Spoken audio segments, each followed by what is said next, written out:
Alors, est-ce que oui, c'est bon, on le voit au projecteur? Super. Alors, le but de la petite vidéo, c'est de vous faire la différence entre le bureau à distance et l'assistance à distance dans un contexte d'aide à un usager. Alors, si on veut aider un usager, qu'est-ce qu'on doit faire? Est-ce qu'il est mieux d'utiliser le bureau à distance ou l'assistance à distance? Alors, on reste encore une fois dans les outils natifs de Windows. Alors, on va voir ça justement ici.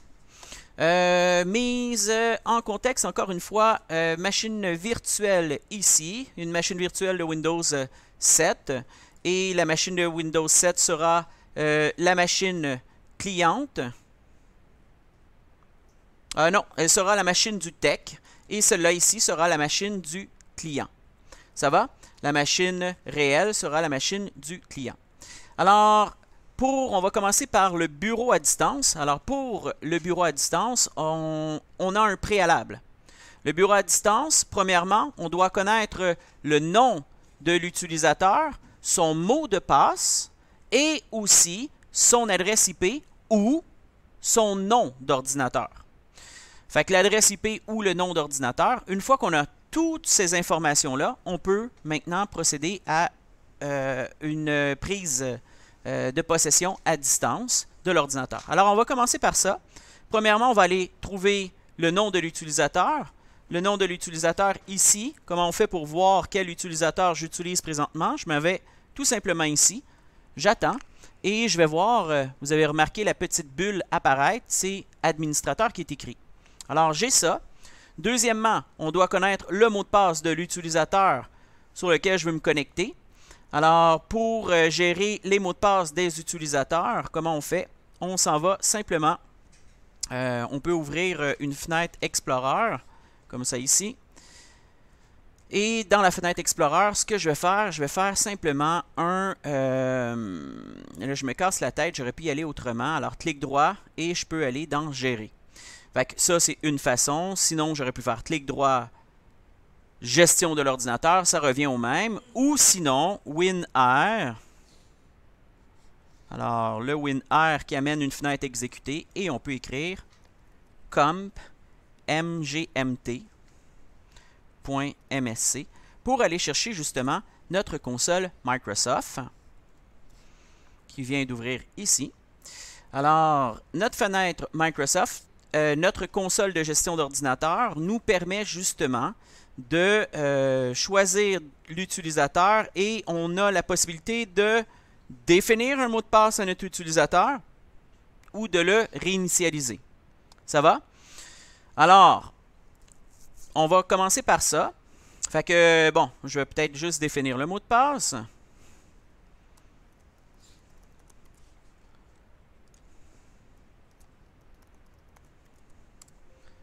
Voilà. Alors, le mot de passe est maintenant... je connais le mot de passe, je connais le nom de l'utilisateur, mes deux préalables. Maintenant, je vais aller regarder l'adresse IP de l'ordinateur ici, parce que je veux prendre possession de cet ordinateur-là à distance. Alors, comment je vais faire? Tout simplement, encore une fois, en utilisant la touche WinR pour faire apparaître la fenêtre exécutée. Et je vais écrire CMD pour aller dans l'invite de commande qui vient d'apparaître ici. Et ici, je vais écrire tout simplement ipconfig. Et dans le ipconfig, je peux voir mon adresse IP qui est 192.168.82.82. Alors, ce qui veut dire que ici, j'ai la possibilité, fait que maintenant j'ai mon client et je connais toutes les informations préalables, soit le user, c'est administrateur, j'ai le mot de passe,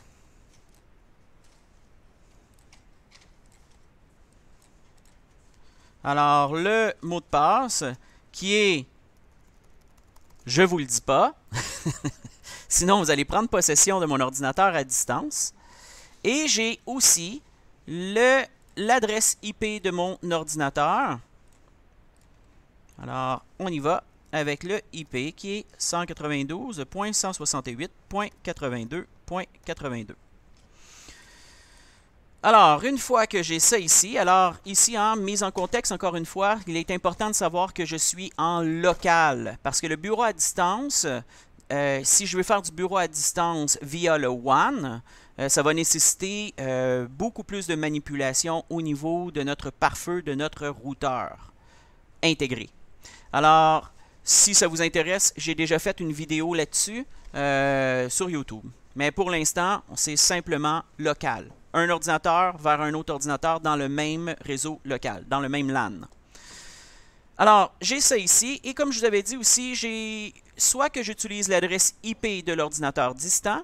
Alors, moi ici, je vais simuler justement un autre ordinateur qui sera l'ordinateur du technicien qui va essayer de prendre possession. Alors, celui-là ici, c'est un Windows 7. Ça ne dérange pas, OK, mais c'est juste pour mieux vous situer. Et ici, j'ai un Windows 10.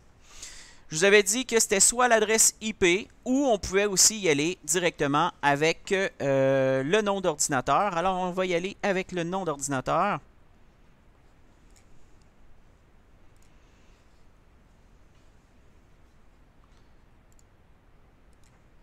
Alors, on y va avec le nom d'ordinateur. Comment je fais pour avoir le nom d'ordinateur? J'aurais pu y aller aussi avec CMD, mais la façon la plus simple serait simplement de faire la touche Win Pause que je vais trouver sur mon clavier. Alors, Win Pause qui rouvre l'applet Système du panneau de configuration et on peut voir ici justement P488 EP7025. Alors, qu'est-ce qui est le mieux? Est-ce qu'il est mieux d'utiliser le nom d'ordinateur ou l'adresse IP? Ça dépend. Le problème, c'est que l'adresse IP peut changer dans le temps, tandis que le nom de l'ordinateur ne changera jamais. Alors, des fois, il est peut-être mieux dans une entreprise d'utiliser toujours le nom d'ordinateur. Ça va? Par contre, le nom d'ordinateur peut rajouter peut-être un certain délai de plus parce qu'il doit questionner le DNS, que le DNS doit ramener l'adresse IP. Bref, ça peut être un peu plus long pour se connecter seulement. Alors, je faisais juste vous dire, préalable, soit le nom d'ordinateur ou l'adresse IP. Alors, une fois que j'ai toutes ces informations-là, je vais m'assurer aussi d'un autre préalable, d'avoir activé le service de bureau à distance sur l'ordinateur. Alors, comment on fait ça? Alors, toujours Win Pause pour ouvrir l'applet Système. Alors, j'y vais ici, Win Pause. Alors, j'ai ouvert l'applet Système ici et je vais aller dans Paramètres d'utilisation à distance. Et je vais, dans la fenêtre qui vient d'apparaître, je vais aller m'assurer que j'autorise les utilisateurs à se connecter à mon ordinateur via le bureau à distance. Alors, voilà, qu'est-ce qui s'est passé ici? Ben, le pare-feu a laissé ouvrir le port 3389 de mon ordinateur ici. Et là, maintenant, je peux me connecter. Alors, on va le tester. Fait que, voilà, je suis rendu avec l'ordinateur du technicien, le Windows 7, et je vais essayer maintenant de me connecter à mon Windows 10. Oh! Ça risque de provoquer un certain problème. Je viens d'avoir un flash, là. On va le voir. Je vais voir qu'est-ce que ça va donner. Ça risque de tout briser. Alors, je vais le tester maintenant. Alors, pour le bureau à distance, qu'est-ce qu'on fait? On va aller justement ici, dans Démarrer, et dans Habituellement Accessoires, on peut retrouver dans Outils Système de Windows 7, on a l'utilitaire qui se nomme... Il n'est pas là. Bureau à distance. Se connecter. Non. Connexion à bureau à distance. Dans Accessoires directement, on a Connexion à bureau à distance. J'aurais pu directement le sélectionner là. Mais comme vous êtes des excellents techs, il est aussi très important peut-être de retenir le nom de l'exécutable. Alors, c'est plus facile de l'appeler quand on connaît le nom de l'exécutable, quand on utilise justement le WinR et qu'on écrit MS Terminal Server Connection, j'imagine. OK? Alors, comment je fais pour le trouver, ce nom-là? Ben, justement, quand je sais où il est ici, je peux faire clic droit dessus et je peux faire propriété et je vais voir justement qu'il s'appelle MSTSC. Ah, MSTSC. Ah, je me suis trompé ici. Alors, l'avantage justement, c'est que quand on connaît le nom de l'exécutable, on peut l'utiliser partout, dans peu importe Windows 8, Windows 7, Windows XP, Windows 10, peu importe. C'est toujours le même nom d'exécutable et je peux faire WinR et simplement écrire le MSTSC et ça va ouvrir justement le bureau à distance. Pour ce qui est du bureau à distance, qu'est-ce que je fais ici? Je vais simplement écrire l'adresse IP de l'ordinateur distant. Alors, soit 192.168.82.82. Voilà.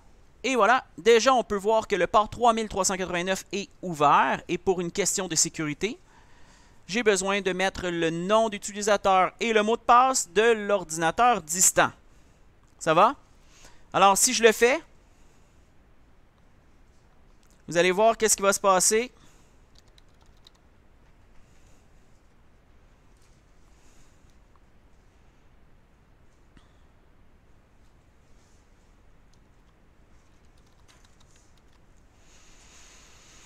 Alors, quand je vais faire OK, malheureusement, je suis sûr que là, tout va briser. Mais vous allez voir qu'est-ce qui va se passer. Regardez au projecteur, parce que je suis sûr que ça va, vous allez voir, 5, 4, 3, 2, 1, go, OK.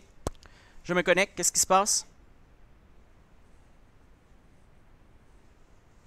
Bon, ici, il me demande le certificat. Certificat, justement, pour encrypter les données entre le client et le client et le serveur, en fait, entre les deux ordinateurs. Et je vais faire oui. Mais là, ce qui va se passer, c'est que ma session risque de se fermer. Alors, je vais faire oui. Mais qu'est-ce qui se passe?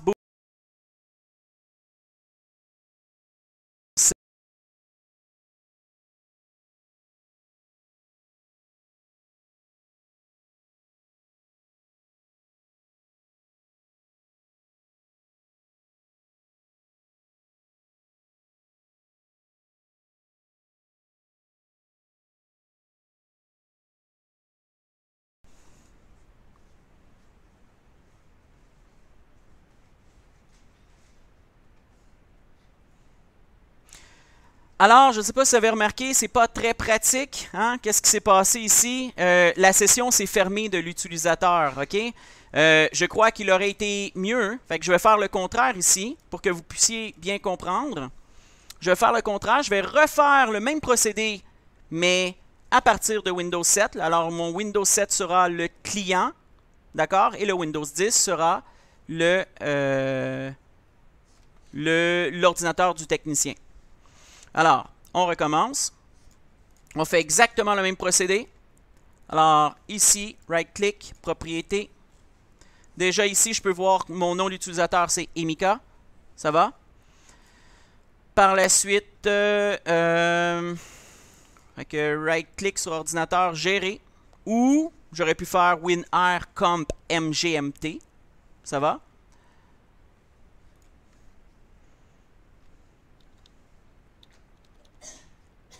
Ah, voilà, il vient d'ouvrir. À partir d'ici, je vais aller dans mes utilisateurs, aller au niveau de Emika. Je vais m'assurer que je connais le mot de passe.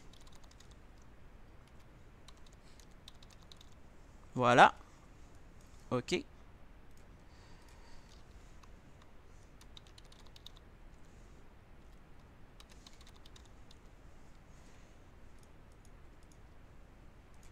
Voilà. Et mon autre préalable, au moins de connaître son adresse IP. Super. Je vais faire un ipconfig ici. Et son adresse IP, c'est 192.168.82.151. Voilà. Maintenant, je connais tout. Et je vais essayer de prendre possession de cet ordinateur-là avec mon Windows 10. Alors, WinR. Et qu'est-ce que je vais écrire ici? MSTSC pour ouvrir une fenêtre de bureau à distance. Ça va?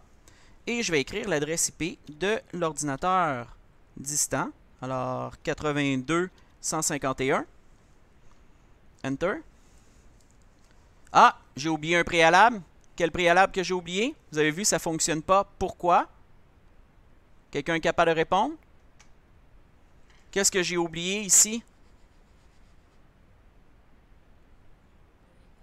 D'activer le bureau à distance. Alors ici, on me dit que ça ne fonctionne pas. Pourquoi? Parce que j'ai oublié de activer le bureau à distance. Alors, je vais aller dans les paramètres d'utilisation à distance. Et je vais m'assurer que j'autorise les gens à les utilisateurs à se connecter à distance à cet ordinateur.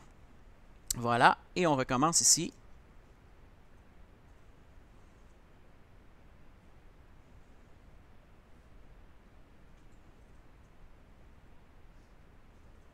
Voilà, ça fonctionne. Ici, je vais aller mettre Emika, le mot de passe que je viens d'établir. Oups.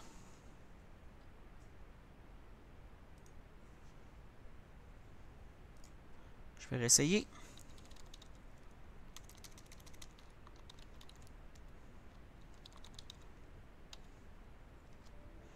OK, on voit ici qu'il y a un problème de compatibilité avec le chiffrement.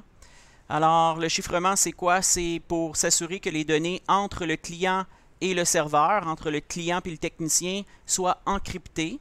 Alors, ce que je vais faire, je vais juste réduire un peu mon niveau de connexion. Je ne sais pas si ça va fonctionner. Propriété, paramètres à distance. Et je ne vais pas inclure justement le protocole d'encryption. Je vais lui dire autoriser les connexions exécutant n'importe quelle version de bureau à distance. Alors, ce qui veut dire qu'il n'y aura pas d'encryption entre les deux ordinateurs. Je vais faire OK là-dessus. Je vais réessayer maintenant.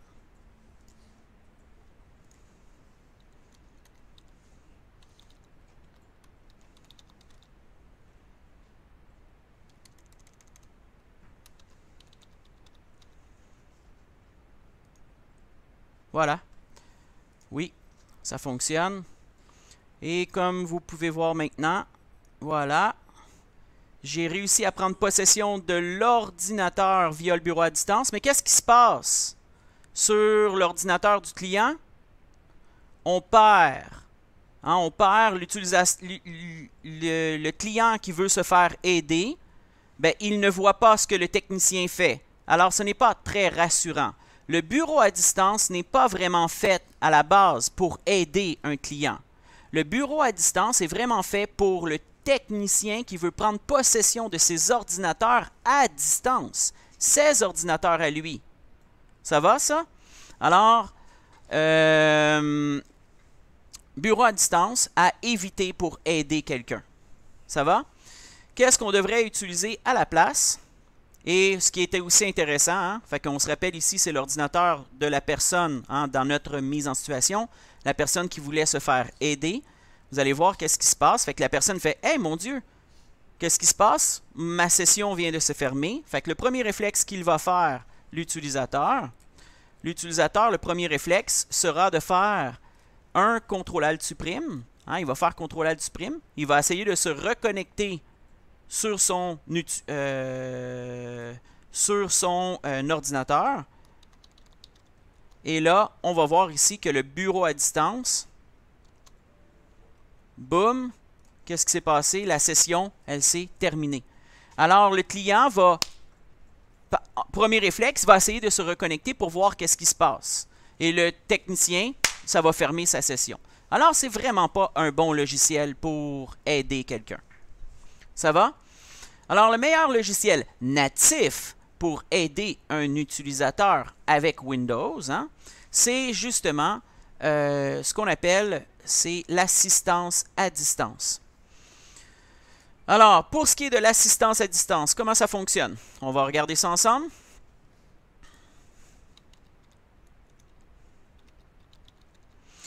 on a l'assistance à distance qui est ici. Ça va? Windows 7, facile, on peut le trouver. Windows 10, on essaye juste avec Windows 10.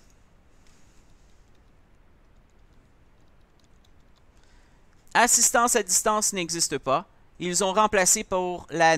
En tout cas, ils ne nous proposent pas l'assistance à distance. Il existe encore.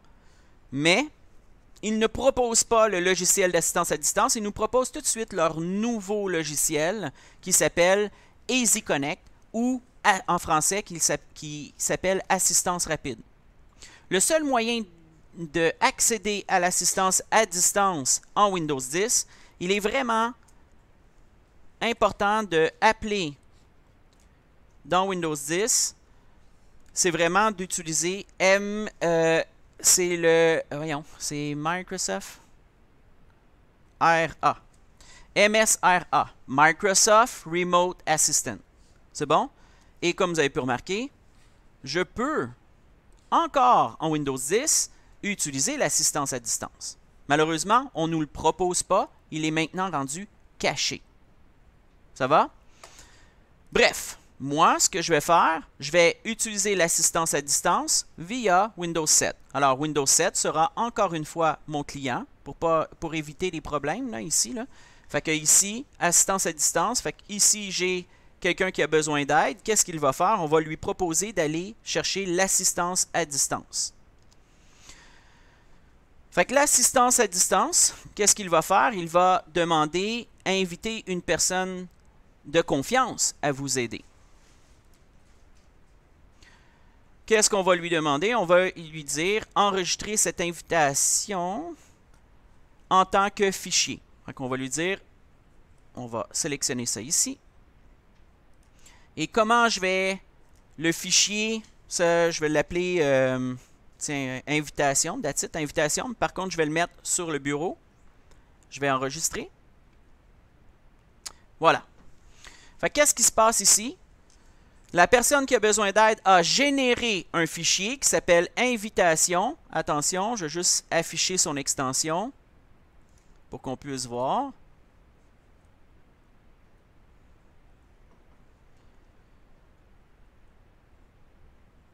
Ici.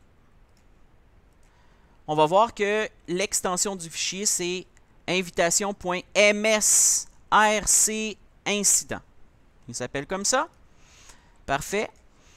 Alors, qu'est-ce qu'il doit faire avec ça? Il doit prendre le fichier et l'envoyer par courriel à la personne qui va aider, hein, le technicien qui va aider justement l'utilisateur.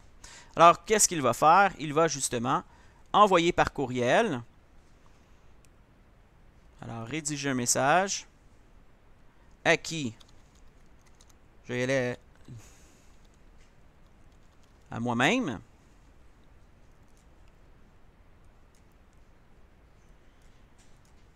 Invitation pour m'aider.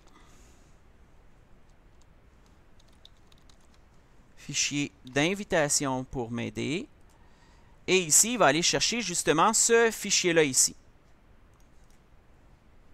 Alors, il va chercher le fichier, voilà. Et à partir de là, il envoie le courriel.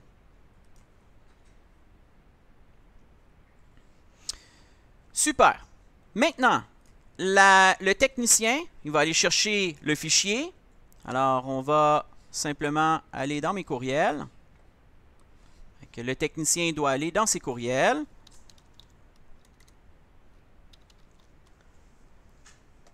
Et il va aller chercher le fameux fichier.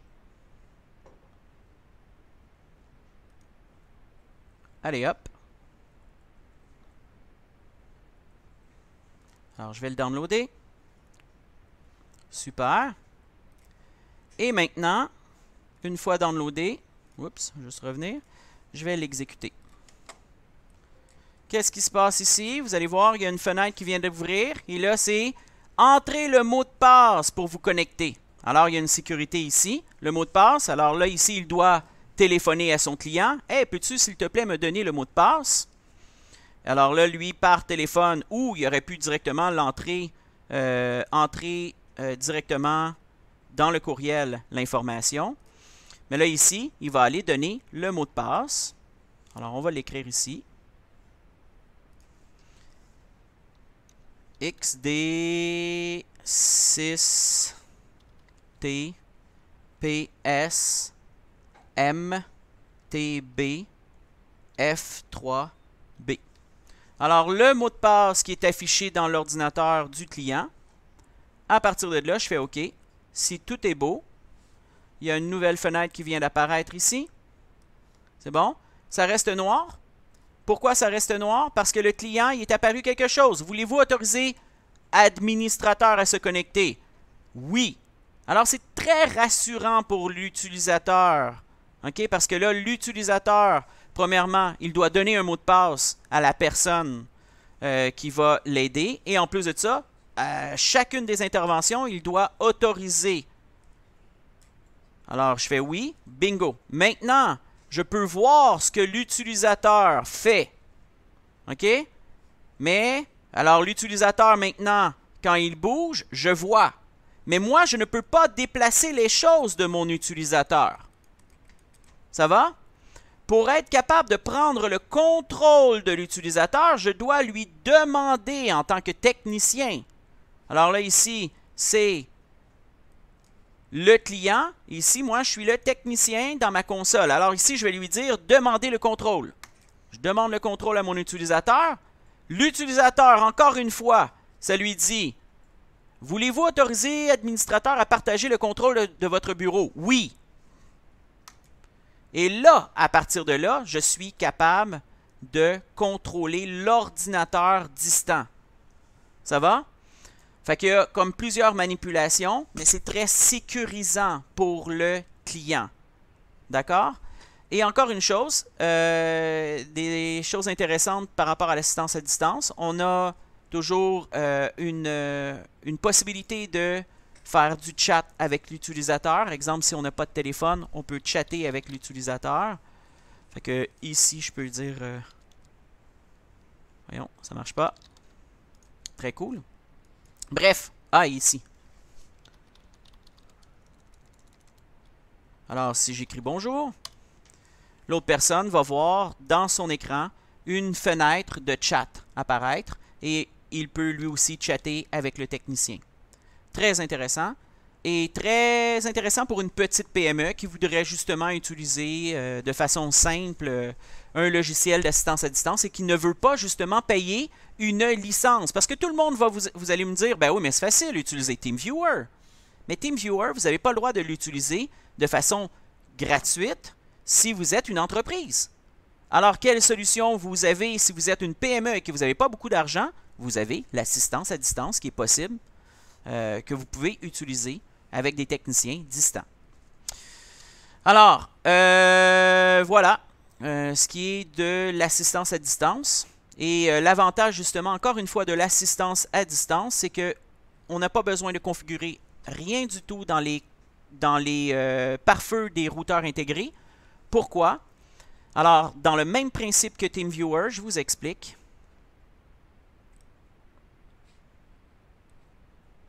Non, c'est pas ça que je voulais. C'était celui-là ici.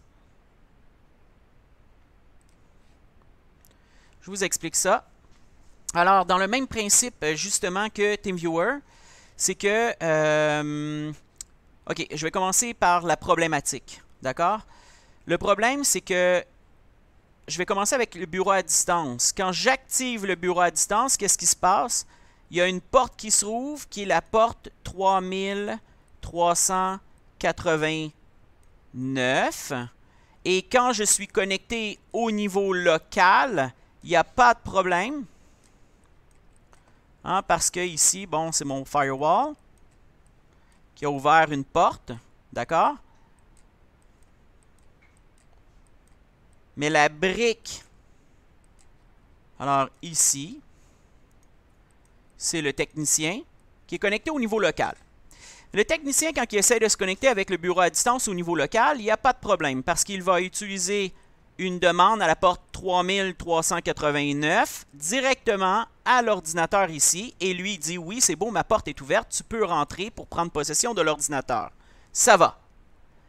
Mais le problème, lorsque nous sommes connectés à l'Internet, OK, il y a l'Internet ici, j'ai le technicien qui est là. Le client, qu'est-ce qu'il va y avoir? Le client va avoir ici un routeur intégré. Alors, il est connecté au routeur intégré. Ça va? Et le routeur intégré, qu'est-ce qu'il y a? Il y a ici un pare-feu. Lui aussi. Vous vous rappelez du routeur intégré? Le routeur intégré a son propre pare-feu à lui. Et Windows a aussi son propre pare-feu à lui. Ça va? Alors, si ici le client active le bureau à distance, ici la porte elle est ouverte dans le pare-feu à 3389 directement dans Windows, ça va. Mais le problème c'est que la porte ici du routeur, fait que ici le technicien essaie de se connecter, qu'est-ce qu'il va essayer de faire? Il va essayer de se connecter ici. Ici, la brique elle est ouverte, 3389. Mais ici, le routeur ne va pas laisser passer l'utilisateur 3389. Ça va? Alors là, ici, on doit configurer le routeur pour faire ce qu'on appelle du... Bravo, je l'ai entendu ici. Du port forwarding. Vous vous rappelez de ça? On a déjà fait un exercice là-dessus, port forwarding. Ça va? Ça fait longtemps. Si vous ne vous rappelez pas, comme je vous ai dit, il y a une vidéo qui vous explique tout ça. Ça dure environ 20 minutes, 20-25 minutes, bien expliqué. Avec même, je montre comment faire le port forwarding directement sur YouTube. Ça va? Alors, quand j'utilise le bureau à distance, c'est ça qui se passe. Ça va? Mais qu'est-ce qui se passe lorsque j'utilise l'assistance à distance ou le TeamViewer? Un ou l'autre, les deux logiciels. Alors, ce qui est intéressant ici, fait que je vais juste représenter ici, fait que, la planète Terre. Excusez-moi pour... Bon, j'invente des nouvelles... Voilà, OK.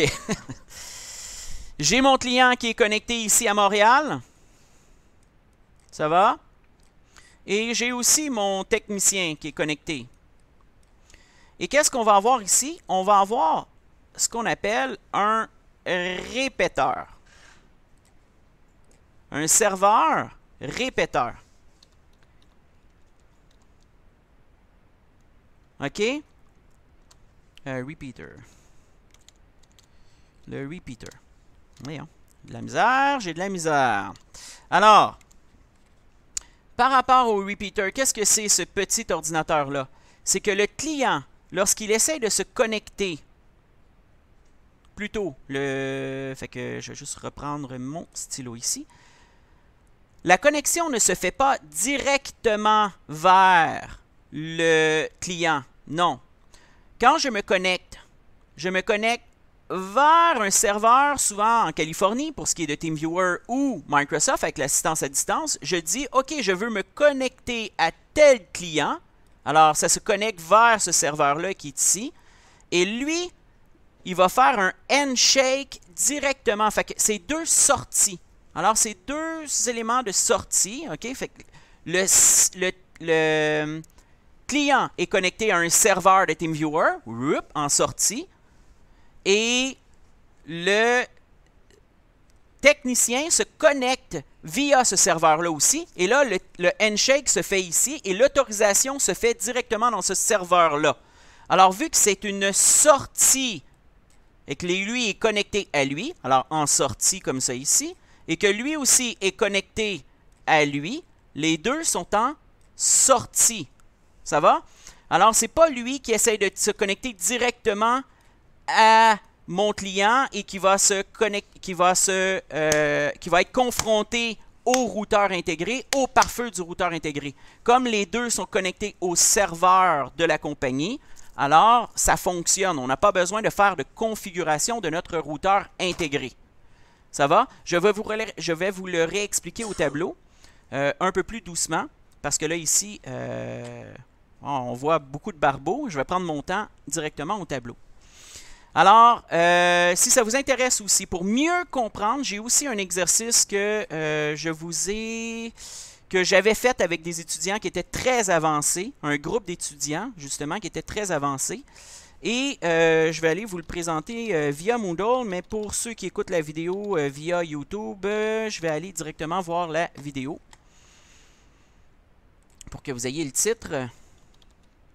Vous allez très bien comprendre le principe parce que je vous fais bâtir vos propres serveurs de connexion je vous fais bâtir même un site internet avec un icône sur le site internet. En tout cas, je vous fais bâtir un logiciel de TeamViewer complet basé sur la solution qui s'appelle PCHelpWare. Mais ça vous permet de très bien comprendre comment TeamViewer fonctionne et l'assistance à distance fonctionne en background. Alors, on va regarder ici. Oh, faut que je me rappelle à mon mot de passe. Hein? J'ai de la misère. Voilà.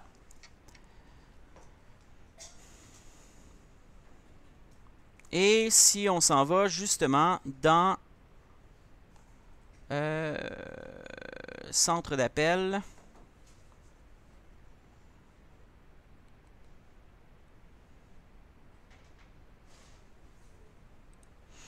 Vous allez voir ici, je vous l'ai laissé. C'est vraiment très avancé, mais quelqu'un qui est intéressé va pouvoir regarder.